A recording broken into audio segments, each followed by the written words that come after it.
No way, that's impossible. We're living together. You just need to sign the divorce papers. Good luck with your poor life. I stood there in a daze, holding the phone after the call was abruptly cut off. The lawyer couldn't help but burst into laughter. Jessica looked at the lawyer with a puzzled expression. The lawyer was wiping tears with a handkerchief. The CEO is actually Linda. My name is Linda. I've been married to my husband Mike for 2 years. We don't have children. We both work and are so busy that we often work on weekends. We hardly have time for long conversations, leading to a life of passing each other by. Therefore, we try to match our schedules and go on overseas trips during our long breaks. It's only once a year, but we both look forward to it. When we got married, we decided to buy an upper floor condo in a Bay Area tower. It was a stretch, but we did it considering the future value of the asset. Thanks to that, we're satisfied with our current life. I have a close friend from high school, Jessica. We sometimes go out for lunch together. Jessica, being beautiful, has high standards for men. She's not married yet but has a strong desire to do so. She's always looking for well-educated, high-income men on dating apps. Especially, she won't compromise on income. One day, I was enjoying lunch with Jessica at a cafe near a park. We were together in high school and university, even in the same classes. That's why we've consulted each other about various things. As a result, we know quite a bit about each other's dating histories and types. During our student days, we shared both fun and sad times. Those are good memories. Since I married Mike 2 years ago, we've both become busy, and the time we can meet has decreased. Now we meet only a few times a year, if that. Hey, can I come visit your condo next time? Jessica suddenly asked me. Jessica had never been to my place before. Then on the weekend, Jessica came over to my place. I could sense her amazement even through the intercom at the entrance. Jessica kept saying, "This is amazing." The moment I opened the front door, Jessica looked impressed. "Wow, this place is like a mansion, and that elevator ride up was so long." I chose a spacious upper floor condo because it was a once-in-a-lifetime purchase without compromising. It's even more spacious than a house. It's beautiful, really incredible.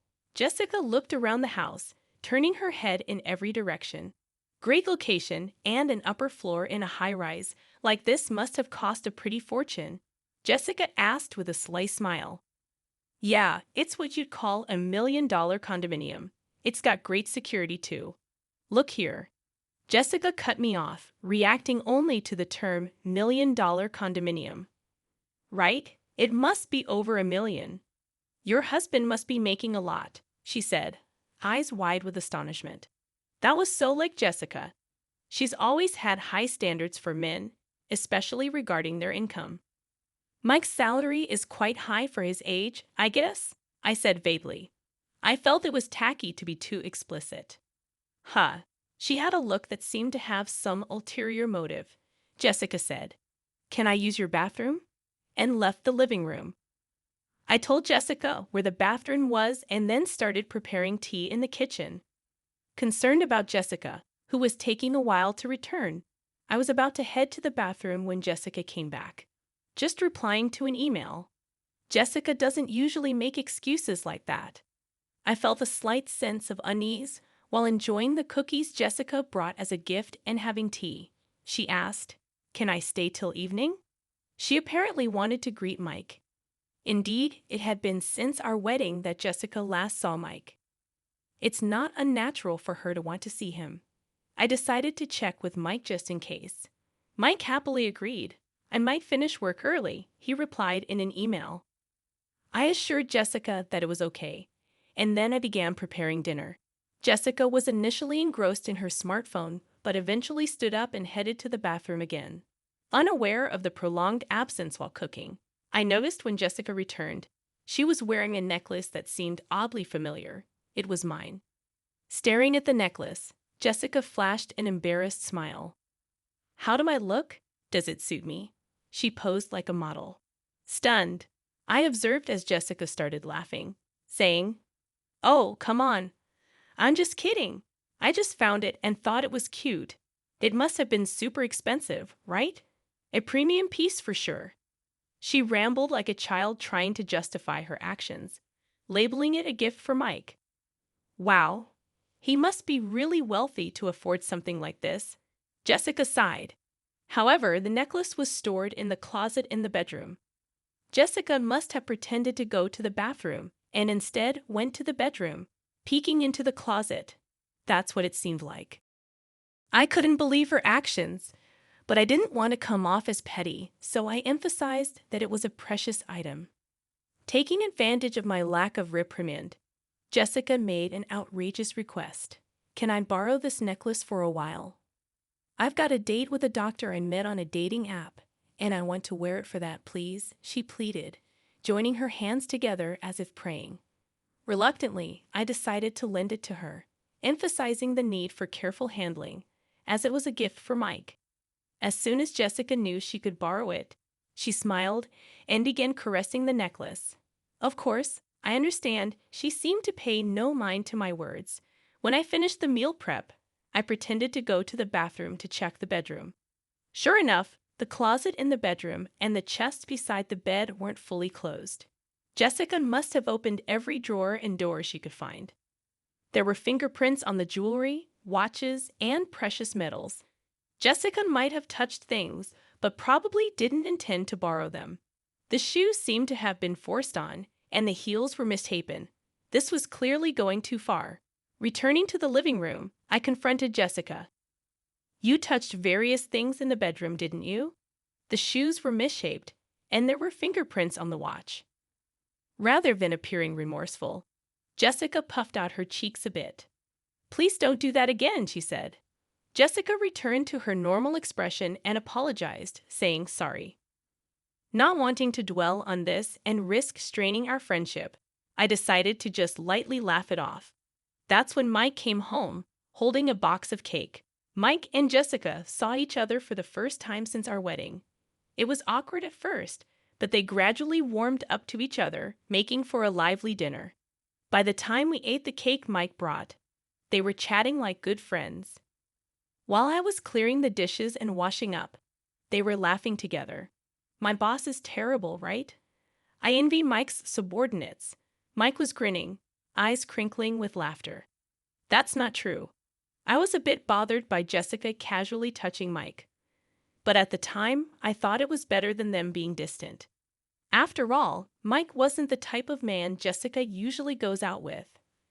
About a month after Jessica's visit, Mike's behavior started to change. He spent more time on his smartphone, which he usually didn't do much. He often seemed distracted when I talked to him and asked me to repeat myself. He always carried the phone with him, even taking it to the bathroom. It was an obvious change, and it seemed I had become a cheated-on wife. Contemplating checking Mike's phone, I hesitated to even touch it. Conversations between Mike and me at home became increasingly rare, and he started working on weekends much more.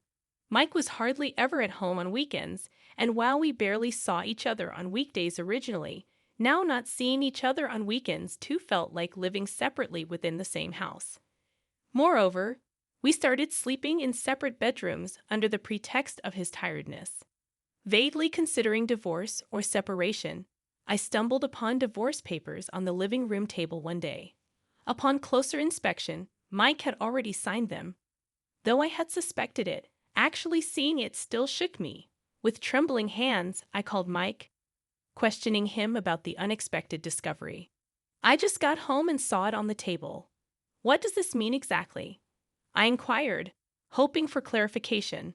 Mike's response struck me hard. It's what it looks like. I want a divorce, he declared, leaving me stunned. Pressing him for a proper reason, Mike dropped the bombshell.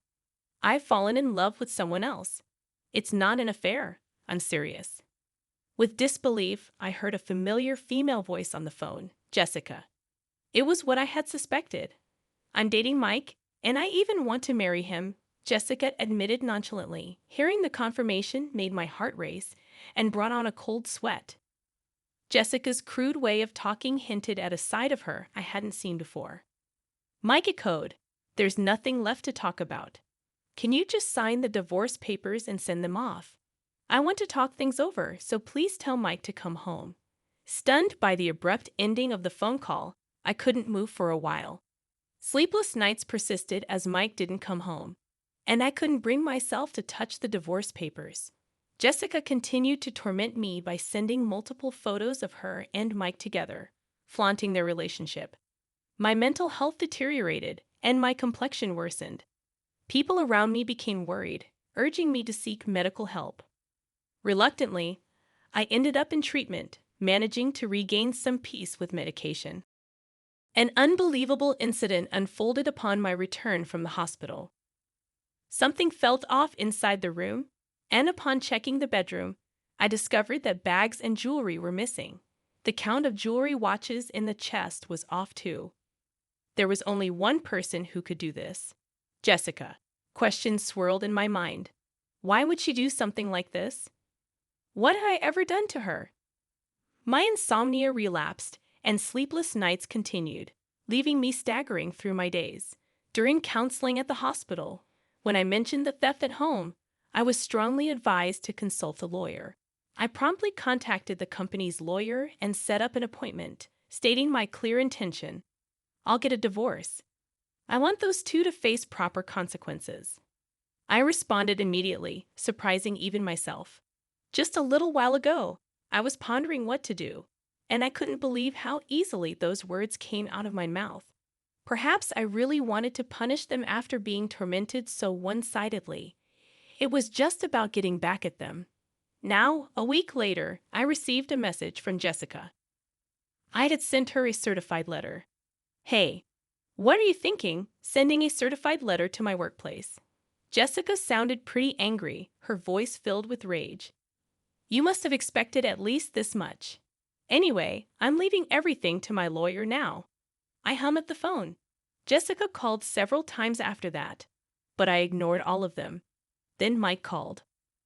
I had sent a certified letter to his parents' house. Apparently, his affair being exposed at home caused a huge uproar. I wanted to burst out laughing at his self-inflicted predicament, but managed to restrain myself. Feeling that leaving it all to the lawyer wouldn't be enough to calm my feelings, I decided to confront them both. I would denounce them thoroughly on the spot. The lawyer arranged the date and time, and we decided to have the discussion at the law office. A few days later, the two reluctantly showed up at the law office. I thought they would bring their own lawyer, but it seemed they came alone. Jessica stormed into the office, flinging the door open. Mike followed, looking uncomfortable. Finally, we meet, you coward. Jessica made no effort to hide her anger, but Mike stepped forward, trying to calm her down. Well, you've been running away all this time. Our wedding's been delayed because of you. Jessica looked like she might throw her bag at me any moment, and Mike was desperately trying to hold her back as I watched them with a pitiful feeling. The lawyer nodded at me. Please calm down.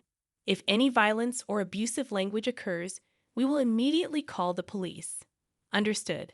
The mention of the police made Jessica stiffen. With the lawyer's intervention, Jessica and Mike took their seats, becoming calmer. We sat across from each other at the office table, ready to start the discussion. Mike, you're seeking a divorce, correct? Jessica was sitting hotly, while Mike slumped, looking small. We'd agreed to the divorce. However, since your relationship is adultery, we will ask for alimony. Is there any significance to this? Mike's face clouded over. I'll agree to the divorce, but once the alimony is paid, don't contact us ever. I quietly nodded in agreement, and Jessica looked displeased, maybe expecting more resistance from me. When the lawyer began discussing the alimony amount, Jessica snapped. I said any amount is fine. We have plenty of money. Jessica sat arrogantly with her arms crossed. The lawyer looked at her with interest, saying, Oh yes, didn't he research? Mike is the president of a jewelry company with a yearly revenue of $2 billion. Mike looked up frantically, trying to restrain Jessica's arm. Jessica, her face flushed, continued excitedly. Alimony for an affair is nothing to us. I'll even give a proper share of the property. Mike was trying hard to calm her down. Jessica shook off his hand and continued, "You can barely make ends meet on your salary, right?" She scoffed with a laugh.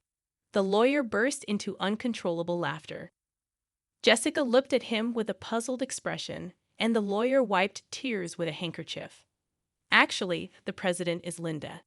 Jessica was dumbstruck, her mouth hanging open. Mike hung his head, his body trembling slightly. "Mike is just an ordinary employee with no position at Linda's company. I am Linda's corporate lawyer." Jessica started laughing loudly. "What are you talking about? Are you really a lawyer? Can lawyers lie?" The lawyer calmly replied, "Why not ask Mike next to you if what I said is a lie?"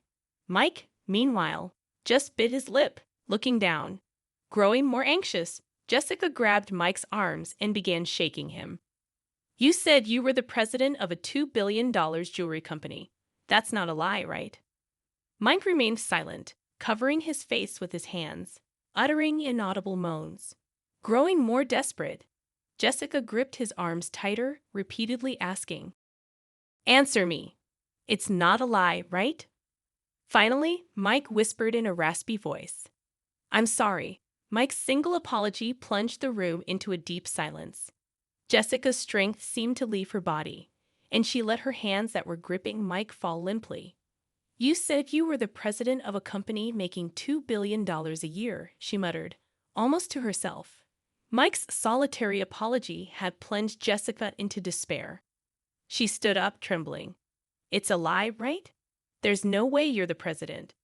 Jessica pointed at me accusingly. "Why didn't I know about this after all we've shared?" I spoke to Jessica calmly, as if guiding her. "Just because we're close friends doesn't mean I tell you everything, especially since you were so fixated on money. I had no intention of telling you," I said, looking Jessica straight in the eyes without averting my gaze. Jessica seemed to lose all her energy and slumped down. "Then that house, of course. The house is in my name, so Mike will be the one leaving."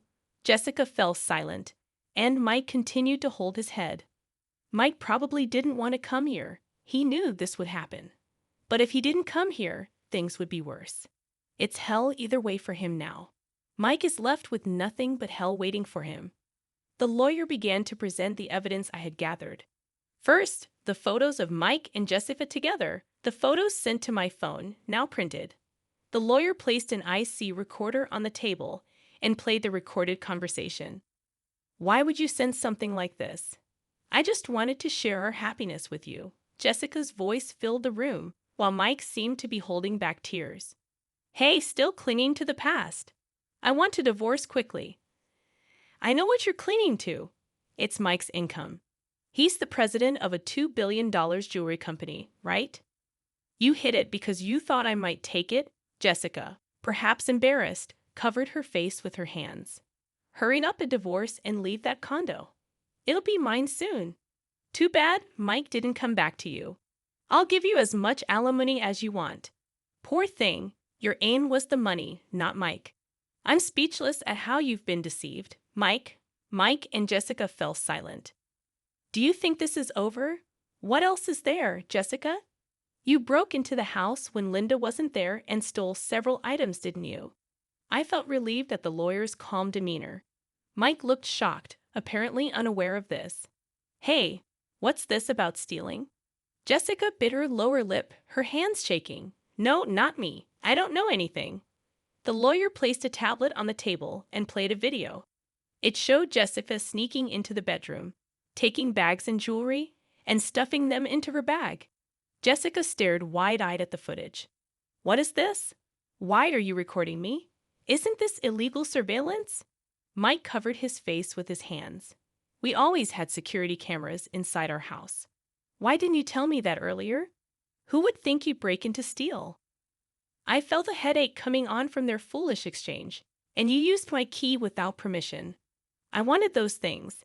It's your fault for not buying them for me." The two began arguing, ignoring us. The lawyer and I could only look on in disbelief. "Please save your arguments for later. Regarding this theft, we will be filing a police report," the lawyer said calmly. Jessica seemed to panic at the mention of the police. "That's a bit much, isn't it?" I just borrowed something from a friend.